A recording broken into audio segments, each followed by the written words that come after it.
Next up, we're going to hear from Marley from Conpago. Morning everyone, afternoon, evening. So my name is Marley Brown, I'm the CEO and co-founder of Conpago. At Conpago, we have a goal to combat social isolation and loneliness amongst the senior population. And we do this through fostering meaningful connections between family, friends and the care providers. So why is this a big issue? We currently have 3.8 million seniors in Australia. That number is expected to double to over 9 million in the next 30 years. And with the current shortfall of over 100,000 care workers right here in Australia and over 300,000 shortfall in Japan, we need to start looking at utilising technology to help to deliver better care and alleviate the load that a lot of these carers are currently undergoing. There's been some major shifts in the aged care funding model here in Australia. So over the last 3 years, we've seen a shift from CDC, so the more consumer-directed care, and also the introduction of Commonwealth Home Support packages. So this has meant a lot more freedom for those who are receiving care. They're able to pick and choose, but it's also meant far more competition for care providers. So now they're looking at different ways that they can differentiate themselves from others in the market and stand out. And we're also seeing with the Royal Commission undergoing at the moment, with the new standards expected to be enforced, or they will be enforced on the 1st of July this year.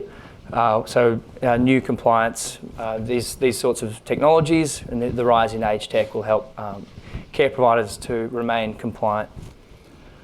So our solution, we've developed a three-part software solution with a dashboard system for the care providers.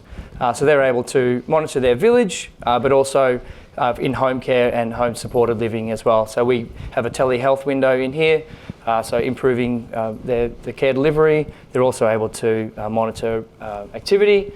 We have a co-designed tablet interface for the elderly community, so they're able to see what's happening in their community. They're able to book services, log maintenance requests, things like that in a retirement community. And we also have a smartphone app for family and friends. So this creates a bit of transparency into the village. They're able to see what care is being provided and when it is being provided. So it's a large market and it's a growing market. It was over 30 billion in the aged care retirement market here in Australia. We're seeing the emergence in age tech. So this is a market that's expected to grow to over 14 billion in the next 5 years.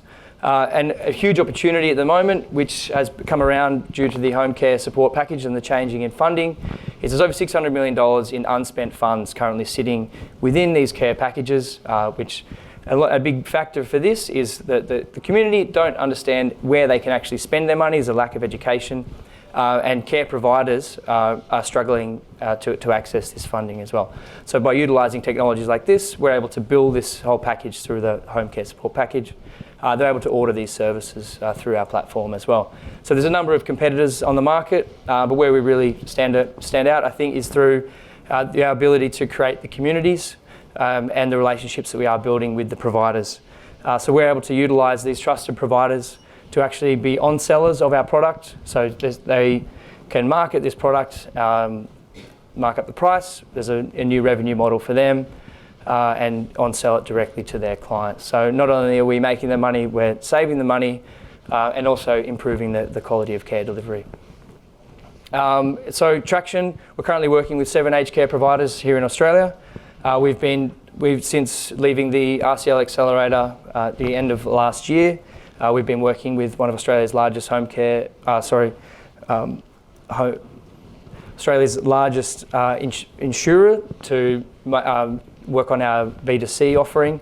We're also starting to send out our first invoices as well, which is fantastic.